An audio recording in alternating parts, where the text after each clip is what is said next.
Yeah. Are we ready to begin? Okay. Hello. I'm Ravi Visvesvaraya Sharada Prasad. Jawaharlal Nehru is frequently accused of ensuring that his daughter, Indira Gandhi, became Prime Minister. In a previous video interview on my YouTube channel, I had described how in 1952, Jawaharlal Nehru had wanted JP, Loknaik Jayaprakash Narayan, to succeed him as Prime Minister. And I had described in detail in that video interview. Please see my YouTube channel how Jawaharlal Nehru was deeply disappointed by by Loknaik Jayaprakash Narayan's repeated rebuffs of his invitations in 1952 1953 to join his cabinet as his deputy prime minister and to be groomed as his successor. And Indira Gandhi always felt that JP had let her father down when Nehru, had needed JP the most to help him shoulder the burdens of office. And Indira Gandhi blamed JP's repeated rebuffs for the decline in Nehru's health, that he had to face the burdens of office all on his own. And I had ended my previous video interview by stating that Govind Ballabh Pant, who was the Home Minister, and UN Dhebar, who was the Congress President, they had utilized this excuse of JP's reluctance to assist Jawaharlal Nehru to push their agenda of getting Indira Gandhi to enter politics. Please see the previous video that I had recorded on my YouTube channel. And what GB Pant and UN Dhebar wanted is they had no ulterior motives. They did it in the interests of what they thought was good for the nation. They wanted to push their right-wing, anti-socialist policies by influencing Indira Gandhi and operating through her as a pliant facade. So Govind Ballabh Pant and UN Dhebar, they repeatedly told Indira Gandhi that there was no one else that her father, Jawaharlal Nehru, could rely on, and that it was her duty to assist her father because everyone else would let him down, just as JP and Acharya JB Kripalani had done. Now, GB Pant and UN Dhebar, they were nearing the end of their lives, and politically they were conservative and to the right of Nehru, and they wanted to curb Nehru's cozying up to the socialists and to the communists. So GB Pant and UN Dhebar thought that they would be able to influence future policies if they got Indira Gandhi into politics and operated through her as a pliant facade. So GB Pant, he nominated Indira Gandhi into various important committees of the Congress Party, and UN Dhebar. Dhebar had been president of the Congress Party for 5 years in succession from 1955 to 1959. And UN Dhebar engineered, manipulated Indira Gandhi's election as his successor as president of the Congress Party in 1959. And Jawaharlal Nehru himself was quite equivocal and ambivalent about Indira Gandhi's entry into politics. While Nehru did not explicitly encourage his daughter, he did not dissuade Indira Gandhi nor her backers either. Nehru did publicly state that it would not be correct for Indira Gandhi to be the president of the Congress party while he was the prime minister. But on the other hand, Nehru also said that whenever Indira Gandhi was given any responsibility, she performed brilliantly. And Nehru also remarked a few times that Indira Gandhi had a flair for diplomacy and international relations. Jawaharlal Nehru wanted to retire in 1958 when he turned 70, but he could not decide on a suitable successor. Govind, Ballabh, Pant and Maulana Abul Kalam Azad were older than Nehru and they were in poor health. V.K. Krishnamachari and Moraji Desai were detested for their obnoxious personalities, and both of them had too many enemies. Gulzari Lal Nanda and Lal Bahadur Shastri, they were liked and popular, but they were too mild-mannered and they didn't have the ruthlessness and the drive required to run a difficult country, and they were little known outside the Hindi cow belt. Jagjeevan Ram had numerous allegations of corruption, and Jagjeevan Ram was not acceptable to large parts of the nation. Kumaraswamy Kamaraj of Tamil Nadu and Y.B. Chavan, Yashwantrao Chavan of Maharashtra, they were regional leaders with no real experience at the center, and they didn't have experience of foreign affairs or of defense issues.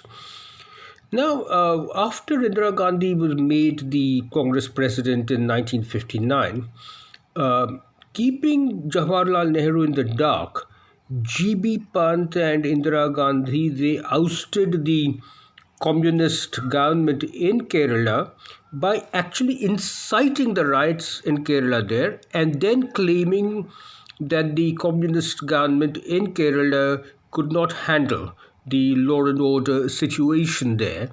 And Nehru was absolutely livid with his daughter. And Nehru stated in Parliament that there was absolutely no breakdown of law and order in Kerala, and there were no grounds for dismissing the constitutionally elected communist government in Kerala. And after her one-year term as the Congress president was over, Indira Gandhi declined to be renominated, and she withdrew from politics and from public life, and she concentrated on being Nehru's official hostess. And even though she functioned as Nehru's official hostess in state functions, and she ran the Prime Minister's household, but the father and daughter barely spoke to each other for several months because such was the absolute continuing bitterness over the dismissal over the Kerala government. And my father, HY Sharada Prasad, he had worked very closely with Indira Gandhi throughout her career, and he was also, and my father also edited Nehru's extempore speeches for publication in the official government record. So my father said that more than once Indira Gandhi had told me that it was Govind Ballabh Pant and UN Dhebar and not her father who had persuaded her to take an active part in the party councils, and that Pant also showed her many files. That Pant absolutely showed Indira Gandhi many government files.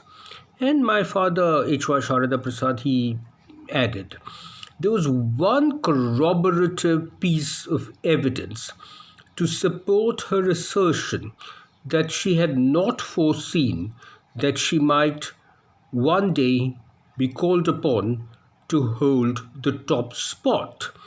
And my father continued about this corroborative piece of evidence is and that is she, who took such great care about her father's papers, took none whatever about her own papers, her letters, her speeches, and my father went on, there were no papers with her of her own months as Congress president. She was truly torn between remaining a private person and becoming a public personage. So, this is what my father, HY Sharada Prasad, had written at that time. And the well known columnist and political analyst, the late Kuldeep Nair, he has asserted several times in his columns and articles and books over the decades that Kuldeep Nair said that Nehru always wanted Indira Gandhi to succeed him as Prime Minister, even though he may have never enunciated it. But there are several inaccuracies, in fact, total errors in what Kuldeep Nair wrote about Indira Gandhi being made the Congress president in 1959. And I would like to rebut a lot of what Kuldeep Nair has said, because you have to keep in mind that Kuldeep Nair had been the press secretary to Govind Ballabh Pant and then to Lal Bahadur Shastri. So naturally Kuldeep Nair had his biases, and Kuldeep Nair was also inimical to Indira Gandhi because she had jailed him during the emergency. So I want to rebut a lot of what Kuldeep Nair has written in his books. And Kuldeep Nair wrote, in 1959, Congress President UN Dhebar, knowing Nehru's mind, had proposed Indira's name as his successor when he decided to step down as party president. And then Kuldeep Nair continued. Govind Ballabh Pant was then the Home Minister. He was not aware that Dhebar would propose the name of Indira Gandhi to please Nehru. And Kuldeep Nair added that G.B. Pant could not support this proposal.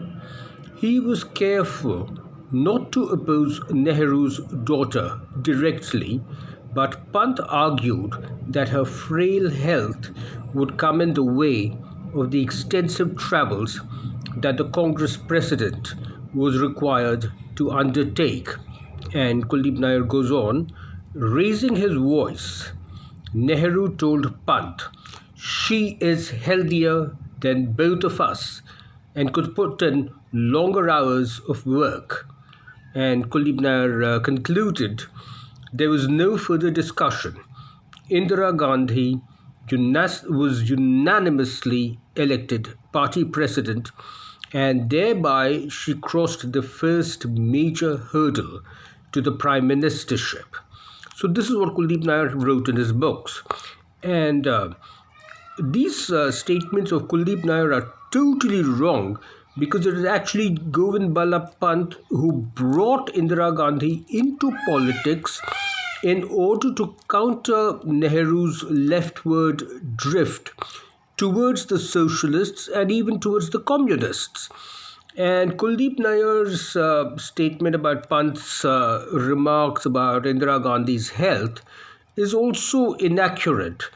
It was after she became the Congress president that Indira Gandhi had injured her spine and neck while horse riding. She fell off the horse and she had to cancel some trips. And Indira Gandhi had to wear a cervical collar. And she was being treated by the well-known orthopedic surgeon Dr. Balu Shankaran at AIIMS. And Dr. Balu Shankaran was a very close family friend. And Dr. Balu Shankaran had reassured Nehru that Indira Gandhi would return to complete fitness and health within a few weeks. So Kuldeep Nair has got his instances totally mixed up. To return to the succession to Jawaharlal Nehru, after the demise of Govind Ballabh Pant in March 1961, Morarji Desai and Jagjeevan Ram engaged in a bitter power struggle to be declared number two in the cabinet. In fact, Jagjeevan Ram even asked Indira Gandhi and V.K. Krishnamachari for their support. But Nehru just quashed this power struggle between Morarji Desai and Jagjeevan Ram because he knew that that would split the Congress party. And then at that time, there was a nationwide opinion poll about the popularity of politicians. And that ranked them as first, Jawaharlal Nehru, of course. And then second was Lal Bahadur Shastri. Then was Kumaraswamy Kamaraj of Tamil Nadu.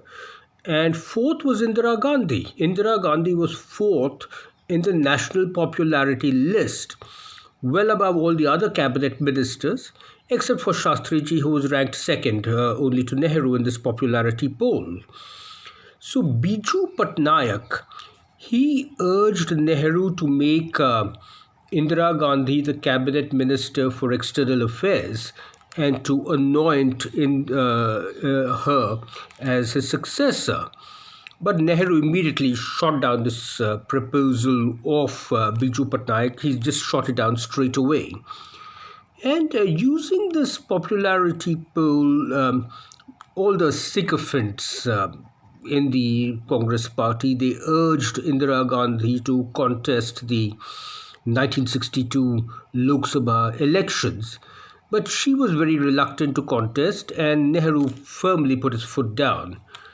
But Indira Gandhi's public image received a massive boost during the Chinese invasion, which destroyed her father, because she flew to the front lines to boost the morale of the soldiers, and she did this on her own initiative when even many of the generals had not gone to the front. Indira Gandhi flew to the front, and she captured the imagination of the nation and became really extremely popular. Now, Nehru, again, to go back to the succession, Nehru himself said that if he announced a successor, then it would doom that person, because then that person would attract too many enemies, and which was what Morarji Desai and Jagjeevan Ram had. I mean, each of them, they were the most competent administrators in Nehru's cabinet, but each of them had too many powerful enemies.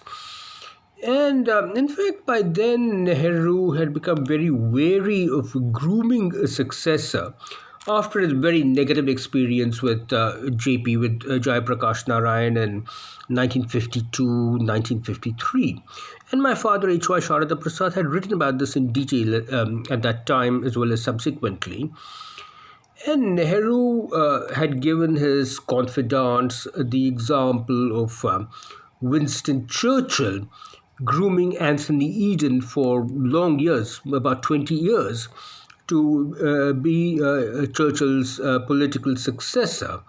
And Anthony Eden turned out to be a total disaster as Prime Minister in 1955 to 1957 over the Suez Canal, even though Anthony Eden had been Churchill's deputy prime minister and also foreign secretary for about 20 years, since the mid-1930s. And Nehru knew that Morarji Desai succeeding him would be disastrous for the Congress party. While Morarji was the most competent administrator in the cabinet, and Morarji had the courage to take hard, difficult, but unpopular decisions. But Morarji Desai was detested by everyone for his rigid, puritanical views, his massive superiority complex, Morarji's know-it-all arrogance and his sermonizing. And Morarji just did not have the charisma at all to win elections. And in fact, my father, HY Sharada Prasad, had written then that Morarji Desai was like a peacetime general who wanted to get the top job by well-defined rules of seniority rather than by any daring feats on the battlefield. In 1963, the American political journalist Putnam Wells Hangen, he had served as the Delhi correspondent of NBC, the USA's National Broadcasting Corporation, since 1959. And in 1963, Putnam Wells Hangen, he wrote a book titled After Nehru Who. And much later, Hangen was killed by the Khmer Rouge in Kampuchea. So, in Hangen's book, After Nehru Who, his list of likely successors were first, heading the list, top of the list was Morarji Desai. He was the finance minister at that time. Second on Hangen's list was Indira Gandhi. And Indira Gandhi actually gave an interview to Hangen for his book, and I'll return to that later. So second was Indira Gandhi in Hangen's list, and third was Lal Bahadur Shastri. He was then the Home Minister. Fourth on Hangen's list was Y.B. Chavan, who was the defense minister at that time after taking over as defense minister. He had earlier been the chief minister of Maharashtra. Fifth on Hangen's list was GP, Jayaprakash Narayan. And as I said earlier, Nehru had very much wanted JP to be his deputy prime minister in 1952-1953, but JP had declined, and in fact JP in 1954 gave up party politics altogether. Sixth on Hangen's list was S.K. Patil. He was the strongman of Bombay, and he was then the food and agricultural minister. Seventh on Hangen's list was General Brij Mohan Kaul, who was the chief of army staff. And eighth on Hangen's list was V.K. Krishnamenon. Now, it certainly seems very, very strange that Hangen would include V.K. Krishnamenon, who had been dismissed as the defense minister after the 1962 China War, the disastrous invasion. And also very strange that Hangen would include the army chief, General B.M. Kaul. Maybe Hangen thought that India was like Pakistan. And Nehru was absolutely furious with Indira Gandhi for giving an interview to Wells Hangen for his book and discussing the succession. And Nehru harshly scolded her and upbraided her for speaking to Hangen. And Indira Gandhi was very, very upset, and she came to my father, and who was her close advisor, and she told my father, there is no doubt at all that it is going to be Lal Bahadur Shastri. And again, it was very clear that after the Kamaraj plan in 1963, it became very clear that Lal Bahadur Shastri was the choice of the Congress party leaders as well as the rank and file of the Congress party to be the successor to Jawaharlal Nehru. So even after the Kamaraj plan, Biju Patnaik and K.D. Malaviya, they again urged Nehru to include Indira Gandhi in his cabinet, but Nehru immediately shot down their suggestions and said absolutely nothing doing. Now, Kuldeep Nair, again, to return to Kuldeep Nair, he has written in his book that once when Lal Bahadur Shastri was the Minister of Portfolio, and therefore a clear indication that he was the choice of the Congress party to be the successor to Jawaharlal Nehru. Shastriji was in a very bad mood, a foul mood, and Shastriji told Kuldeep Nair that he wanted to leave Delhi and go back to Allahabad. And Kuldeep Nair reminded Shastriji that he was Nehru's chosen successor. And Shastriji just snapped back that Nehru's heart was set on his daughter. But even then, Shastriji added that even so, it would not be easy for her to ascend to the Prime Minister's post. This is what Kuldeep Nayar wrote in his book. Nehru's heart was set on his daughter, but Shastriji added that even so, it would not be easy for her to ascend to the Prime Minister's post. Now, in my opinion, this would just have been a momentary fit of pique on the part of Shastriji, but it is significant that he said that it would not be easy for Indira Gandhi to become Prime Minister even though Nehru's heart was set on his daughter. And then again, to go back to Kuldeep Nayar in his book, he wrote, in January 1964, Nehru suffered a stroke. This was the time when Indira Gandhi ruled the country in the name of her ailing father. And Kuldeep Nayar continued in his book, Shastri, as minister without portfolio, began quietly dealing with the files marked to Nehru. And Kuldeep Nayar goes on, Indira did not like this. She would insist on seeing important files herself before sending them on to Shastri. Shastri learnt of this but did not protest. And this is what Kuldeep Nayar wrote in his book. And this assertion of Kuldeep Nayar that Indira Gandhi saw the top secret files before sending them on to Shastriji, this is totally wrong and false. And this has been disputed by both N.K. Seshan, who was the private secretary of Jawaharlal Nehru. And in fact, Nehru fondly referred to N.K. Seshan as the son he never had. And my father too has disputed this because my father was the one who looked through all of Nehru's recordings and he actually transcribed Nehru's recordings for publication in the official government record. And my father also says it is totally false what Kuldeep Nayar has said, that Indira Gandhi saw the top secret files. And both N.K. Seshan and my father asserted that all the top secret files marked to Nehru were seen only by Shastriji and by no one else, and certainly not by Indira Gandhi. And there is just no way that a stickler for propriety like N.K. Seshan would ever allow any top secret files to be seen by any unauthorized person, including Indira Gandhi, who was handling Jawaharlal Nehru's household.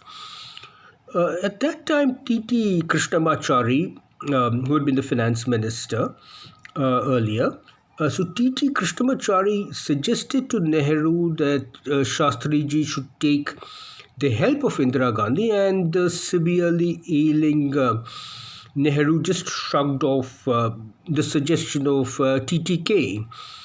In fact, it was Govind Ballabh Pant who, as Home Minister, who showed very sensitive government files to Indira Gandhi, and this is what Indira Gandhi herself admitted to my father, HY Sharada Prasad. And in fact, my father had stated that Indira Gandhi's political shrewdness and her ruthlessness actually came from her being tutored by the wily, the shrewd and cunning Govind Ballabh Pant. And Govind Ballabh Pant was a master at the art of brutal, ruthless realpolitik, and not from her father, Jawaharlal Nehru, who was really very idealistic. And in fact, to go a little bit earlier, my father had remarked that probably the first person who recognized that Indira Gandhi had what it takes to rise to the very top in politics was Professor Harold Lasky. And in the 1940s, Professor Harold Lasky had advised Indira Gandhi to step out of her father's shadow and to carve out an independent identity for herself, distinct from that of Jawaharlal Nehru. And Biju Patnaik, who's got to be one of the wiliest and shrewdest persons in Indian politics, Biju Patnaik too must have recognized her political smarts and her skills very early on, when everyone else, including the syndicate, thought of her as the Gungi Gudiya, the dumb doll, which is what Ram Manohar Lohia had dubbed her. And Biju Patnaik repeatedly urged Jawaharlal Nehru to induct Indira Gandhi into his cabinet as the foreign minister and to groom her as his heir and successor. But Nehru turned down the suggestion of Biju Patnaik. Nehru turned it down firmly. So there really is no convincing evidence that Nehru positioned Indira Gandhi to succeed him as prime minister, other than a few stray remarks that she possessed a flair for diplomacy. Indira Gandhi certainly received excellent grounding while she served as his official hostess, because she was observing all the national leaders and all the international leaders and statesmen at very close quarters. But Indira Gandhi was not privy to cabinet papers, no government files, and she certainly did not receive intelligence briefings. She did not receive the military briefings. And in fact, even during my discussions with Kuldeep Nair was not able to provide me any concrete instances of how Nehru actively promoted his daughter. All that Kuldeep Nair used to tell me was general statements that Nehru wanted her to succeed him. But he could not give me any concrete evidence of what Nehru actually did to promote her. And Kuldeep Nair's account and what he has written in his book of how she became the Congress president in 1959 is absolutely, totally wrong. In fact, T.T. Krishnamachari had stated later that the maximum that Nehru hoped for Indira Gandhi was that Lal Bahadur Shastri would appoint her as High Commissioner to the United Kingdom or maybe as Ambassador to France, but certainly nothing more than that. And in fact, it was T.T. Krishnamachari who had suggested to Nehru, when Nehru was incapacitated, that Lal Bahadur Shastri should take the Indira Gandhi under his wing and teach her the ropes. But Nehru just, he was very severely ill. Nehru just shrugged off this recommendation made by TTK, by T.T. Krishnamachari. So Nehru baiters keep harping on Indira Gandhi becoming the Congress president in 1959. But in fact, Indira Gandhi's actions as the Congress president nearly led to the breakdown of relations between father and daughter. And they barely spoke to each other for months. My conjecture is that Indira Gandhi probably realized that she had been manipulated by G.B. Pant and had been used by by G.B. Pant, to fire his guns from her shoulder. And in fact, Indira Gandhi began to consider entering politics on a full-time basis only after Lal Bahadur Shastri invited her to join his cabinet. Before that, she really was quite torn between entering politics or just being a private person. Shall we finish here? Ho gaya? Shall we finish here? Yeah, is that okay? Is that okay? Has this come out all right? Oh, okay. Yeah, okay. In subsequent video interviews on my YouTube channel, I will describe how Lal Bahadur Shastri became the Prime Minister in 1964 in preference to Morarji Desai, and how and why Indira Gandhi joined the cabinet of Lal Bahadur Shastri. Yeah. Please subscribe to my YouTube and IGTV channels, and please follow me on Facebook, Instagram and Twitter. My Twitter account is at RVP. At RVP is my Twitter account. This is Ravi Visvesvaraya Sharada Prasad saying goodbye. Have a great day. Okay, are we done? Are we done? Okay, sure. Okay, see you. Okay, see you. Bye. Thanks. Okay. Okay. See you.